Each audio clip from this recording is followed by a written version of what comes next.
All right, guys. Hey, now, I'm actually using natural lighting outside my window. I got home early from work. So, God, my hair looks like schism, which is another word for shit. But hey, we're not here to talk about my hair or me or my looks. We're here to talk about Incredible Hulk Volume 19, which is, can't even see, Ghost of the Past. I knew that. Ghost of the Past of Incredible Hulk, covering issues 397 to 406 and annuals 18 and 19 and Marvel Holiday Special number 2, which actually, no, that was actually a good one. Doc Samson is teaching a class of Jewish kids about the Maccabees. He's trying to tell them a story about the Maccabees, but they keep interrupting him because they think it's boring. The story is boring. But and so he has to populate it with like Captain America and Wolverine and Ultron as Antiochus the Fourth. It's actually pretty good. That's the Marvel Holiday Special number 2. That's like the last story in this volume.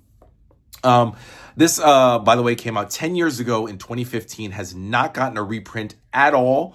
Yeah, this is one of the first. It's by R.R. Donnelly, like the very first publisher of the Epics way back in 2013 when they first started it. This one came out in 2015.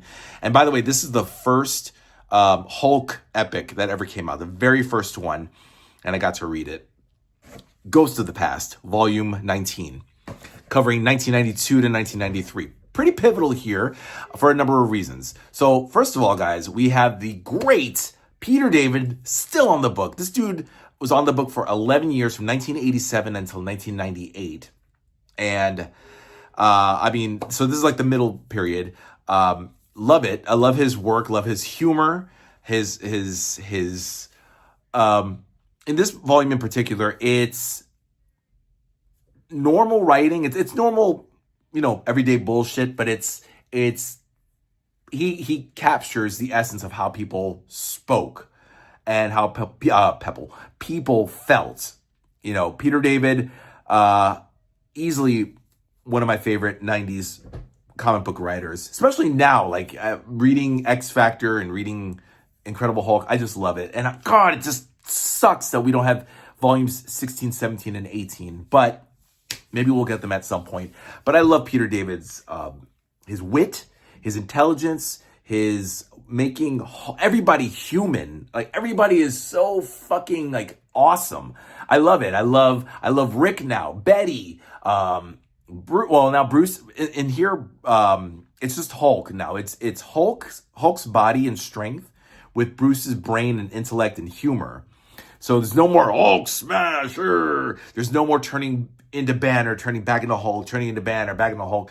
There's no Banner nerdiness. There's, it's Bruce, but it's the Hulk together, and it's like beautiful. And he's green again. He's not gray. Marlo Chandler. She was actually introduced the following issue after 346, which was the very last issue of volume 15. So she's introduced the next issue, 347, but we're going to have to wait until volume 16 comes out to get that. But Marlo Chandler is now a pivotal character, a supporting character. She's dating Rick Jones. Apparently she also dated Bruce before. I don't know, because I never read Hulk comic books. I don't have volume 16, so I don't know this. So this is news to me. But I do know that Rick did date her. In fact, I have right here the next volume, which is volume 20, Future Imperfect. Rick gets married to Marlo. Here's Hulk crying. I can't wait to read this. This is issue 418, by the way, which is interesting because Bruce married Betty in 319, and then 99 issues later, 99, not 100. They couldn't wait until 419. They had to do it at 418 before Rick marries Marlo Chandler.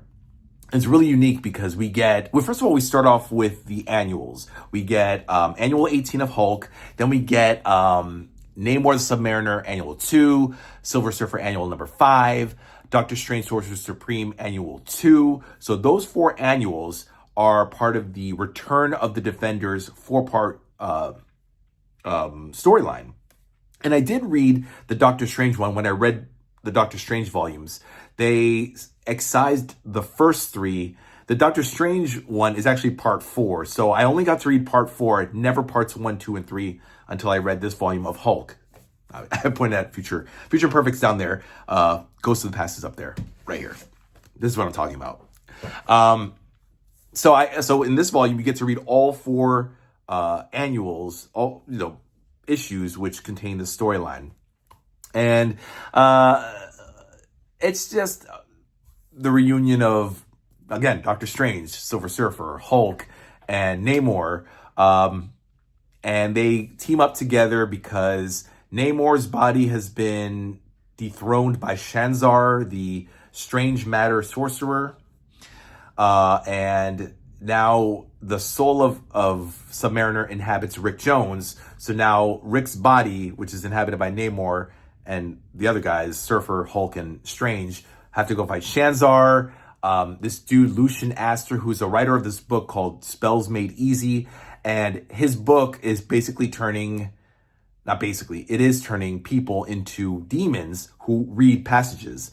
And they need 666 demons to resurrect the Wild One. And the Wild One, for those of you who don't know, is a god, a demon, like a demon god. They even mention Chthon, the Darkhold book and all that. They mention him being an ancient god, not as old as them. I think it's pronounced Chthon. Chthon? I don't know. Chthon. It's the dude that Scarlet Witch, during that Avengers Yesterday Quest storyline, like 187, 88, when Wanda got possessed. That guy, I don't know how it's pronounced. Who gives a fuck? It's like Cthulhu, Cthulhu. Anyway, so the Wild One is a god, but he designs himself to look and talk like a 1950s greaser, like a dude with a leather jacket and the hair and all stuff, like Brando or James Dean. Which, okay. I think that the Shaper of Worlds created him, I thought at some point. I don't know, but they're resurrecting him to take over the world. And then, of course, he's betraying Shanzar and Astor, and then they help the Defenders, and then they knock the guy, the Wild One, into another dimension, another thing. I keep touching my hair, guys, because my hair is all fucking weird. Anyway. My head looks like a radish. God, guys. Okay, shut up. I got to get over myself. Anyway, I'm so happy, guys. This was such a great fucking book to read. I read this, I started it yesterday. I took Sunday off, by the way. Sunday, I did not read anything because I was like, I got to take a break. Yesterday, I started this volume, and I finished it today. So it's 480 pages, and it's a quick read. I broke it down into the annuals and 397 to 400, which is the Ghost of the Past 4-part storyline, which is what this book, the title of this epic, comes from. So, and then I stopped. And then today I read 401 through 406, Annual 19, and the Holiday Special number 2. Really easy, guys. That's how I work. I was able to bang out 16 issues within a day from the time I started. So 2 days total. So anyway, enough about my reading. I don't know. Some of you guys ask me, how do you read so fast? So I'm just telling you, I just split it, and I stick to my commitment. So then Ghost of the Past now, 397 to 400, leads up to the return of the leader, who now has this place called, it's like a fort, not a fortress, like a home underneath a glacier called Freehold. And the leader has a community of followers, along with the people that he saved from the place that got blown up at the end of 345, issue 345, that supposedly killed Hulk and all that, when he was Grey Hulk. So now he brings Rick there and says, Rick. Sorry, no. So Marlo, I'm going to spoil, guys. So if you don't like spoilers, turn off the camera now. Marlo gets stabbed to death by a woman named Jackie, who supposedly claims to be Rick's mother.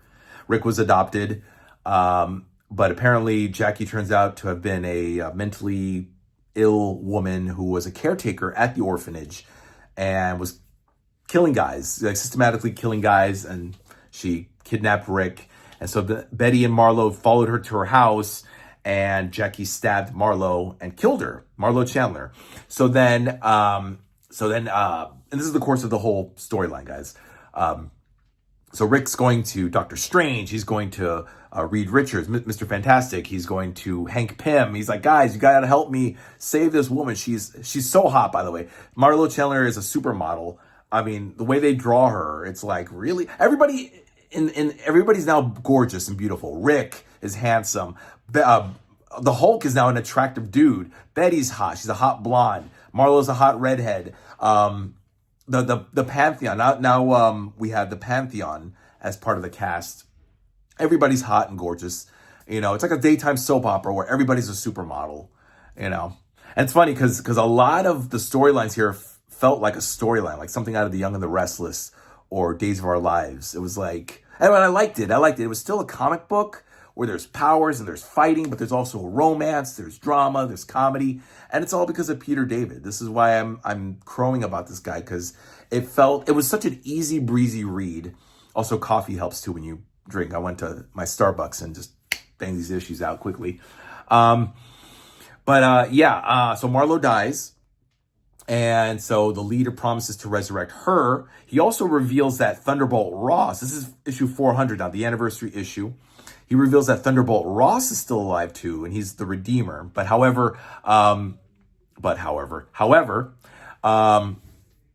there's commotion. Hulk has to intervene and whatnot, and supposedly leader dies. Everybody dies except Hulk and Marlo. Marlo's now a vegetable. She's a catatonic vegetable. Rick is still alive, and Rick refuses to give up on her. Rick doesn't tell. No. Hulk actually saw Ross alive, but Hulk thinks that was just a trick by the leader. But he is alive. But I don't know. We'll probably find out in the subsequent issues. But yes, General Ross apparently died in issue 330. Then 70 issues later comes up alive in 400. Pretty cool how that all works out. It's pretty cool that I even remember all this stuff as I'm rambling on. But anyway, so now the next storyline from 400 to 406, 401 to 406 is Rick working with Marlo. Marlo's like catatonic, so he's doing like the itsy bitsy spider thing with her, and Betty tries to help, and the Pantheon. Then there's the Pantheon. Let me actually bring up the Pantheon. So now, for those of you who don't know, the Pantheon are these half god. Well, at least Agamemnon is a half god, half human, and I guess they are too, right? I don't know. I think the Pantheon are like the Eternals or the Deviants, they're like a secluded group, or like the Inhumans, a secluded group of immortals hidden away at this place called the Mount, which is a mountain in the desert, I guess in Nevada, because some of it takes place in Reno. Reno, Nevada is where like Betty and Marlo and Rick, they all live in Reno. Again, without volume 16, 17, and 18, I have no idea how they got there. You know what I mean? I don't know how they got to this point, but somehow everybody now lives in Reno, Nevada. Hulk is hooked up with the Pantheon. And so there's Agamemnon, who's the leader. He's a 16-year-old immortal. He looks like a 16-year-old, but he pretends to be like an old man. No, gotta stop saying like. He doesn't pretend to be an old man. He is an old man, but he's immortal who looks like a 16-year-old. You know what I mean. Anyway, and then there's Ajax, there's Atalanta, there's Achilles or Ulysses, there's Hector, all these people. If you guys know the Iliad, Homer, all that stuff, Troy, Helen of Troy, and all that stuff, Troilus and Cressida, if you know Shakespeare, these people take, I don't know if they're the actual characters. Again, I don't know the Pantheon. We went from volume 15 to 19, so we're missing 3 volumes now, so I have no idea who any of these people are. So I'm just going to say that they're just a bunch of superpowered heroes, and Hulk is hooked up with them, and Agamemnon decides to go away for 50 years on a sojourn, so now Hulk is taken over. And then here's where the soap opera is. So now this chick Atalanta is fucking Achilles, but she's dating Ajax, and Ajax is like a big, dumb, retarded kind of guy who loves Atalanta, but Atalanta loves him. She says she loves him, but not really. I don't know. How do you love someone and love somebody and then cheat on them? Excuse me, mentally handicapped. He's like a child. Shouldn't say retarded. Anyway, So there's Achilles, there's Ulysses with the red beard. He looks kind of like Dugan from S.H.I.E.L.D. He's a guy. Hector looks like a Spanish dude with a mustache. And of course, because his name is Hector, they have to say, oh, he's Spanish or Hispanic, whatever the fucking term is. And it's like, no, Hector can be a white guy. It's okay. Actually, at one point in the annual, they make Hector look black in annual 19, which I'll get to in a second. Anyway, so there's those guys, the Pantheon. There's just a lot of like romance. And Paris. Paris is another one who's in the background watching the soap opera, his words too. And I was like, yeah, this is like watching a daytime soap opera. But it's fun. It's interesting. And Hulk, nobody likes the fact that Hulk has taken over for Agamemnon, or Aggie, as they call him. And he fights Juggernaut, who's in league with the Red Skull. This is like 402, 403, 404. And Mentallo controls, they try to get a hold of Hulk by using his father, Hulk's abusive father, or Bruce's abusive father. And it works until they fuck up. Then they have Juggernaut posing as the dad, and he's like, "Good job, son." And Hulk's like, "Wait a minute, my father never complimented me. You're complimenting me. You're bullshit. Fuck you." He doesn't say that, but and then he breaks free of Mentallo's hold. It's like that one mistake. If they had not complimented Hulk and made that error, they would have beaten the Avengers. Oh yeah, the Avengers. The Avengers come out to help Hulk. They come out to the Amazon rainforest. Yeah, it's a whole to do. But it's the 90s. It's Hercules, Black Knight, Circe, Crystal, and Vision still looking all white. It's right before they started wearing the leather jackets. Or right about that time, like 93, yeah. So early 93. And so then it just culminates into Marlowe's brothers, Ray and Keith, are coming to take Marlowe away, and Rick's fighting them back. No, fuck you, you're not taking her away. And then they call the cops, and then they get Captain America involved, which is what this cover is from. This is from 406. So then Hulk, being Rick's boy, his buddy, he's like, yeah, you're not going to take Marlowe away. So then the cops call Captain America, and for some reason, Samson also joins in the melee and fights. He helps a kid get his head unstuck between the bars too. It was pretty funny. And then what happens? Marlowe just snaps out of it. She starts to speak. She starts to do Itsy Bitsy Spider. And then she says, "Oh, she's hungry. I'm hungry." And you're like, "Hey," it's such a great ending. You guys got to get this issue. This volume, this book, volume 19. She wants pizza, by the way. That's what it is. And then it ends there. Then annual 19 is Lazarus. In 1993, by the way, all of Marvel's annuals introduced a new character, which I think only one appearance.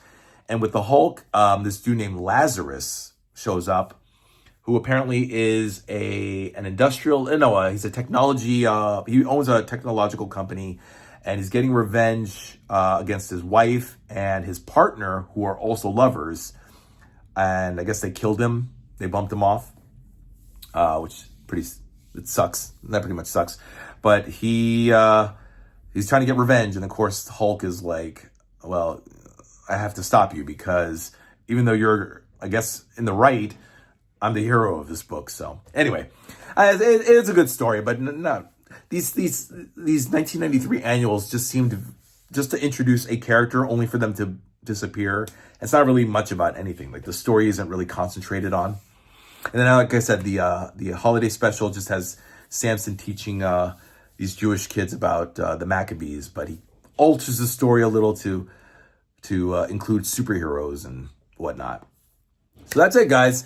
That, I think, was a pretty good video. Right, guys? Hit that like button if you liked it, or if you don't, then dislike. I don't care. But I did this for you, and I actually enjoyed it. I had a lot of fun. Ghosts of the Past, guys, 1992 to 1993. Good stuff from Peter David. Ron Mars, who did Annual 18. We also have Gary Frank. We did have Dale Keown initially doing the pencils. Then we had Jan Duursema. I think either Jan or Jan Duursema, I don't know. And then we have Gary Frank. Now, Gary Frank is the permanent penciler, like, going forward. And that brings us to, as I mentioned earlier, volume 20, Future Imperfect, the marriage of Rick. Look at this. Look at it. She's like a fucking supermodel. It's fucking Cindy Crawford. Cindy Crawford was big back in the day. I guarantee you Gary Frank based it off her. But they get married in issue 418. The Maestro, the future Hulk is introduced in this. Hold on. It's getting dark here, but I guess you guys can still see me. Oh shit, it's really dark. It covers 407 to 419, annual 20. Hulk Future Imperfect number 1 and 2. That also has George Perez doing the pencils. And I emphasize Perez because that idiot Omar on the near mint condition, channel likes to say badass. I hate that. I hate when he does that. And we also get the Ashcan edition, right? And material from Marvel Holiday Special number 3. Wow, okay. So it never ends. So that, guys, is the next one I'm going to read starting tomorrow. Future Imperfect, volume 20, covering 1992 to 1994. So that's that. Oh, and that also just got reprinted recently, or maybe a couple months ago. So you should be able to get this volume 20, in your stores, guys. All right, leave your comments, guys. I'll see you in a couple days. Bye now.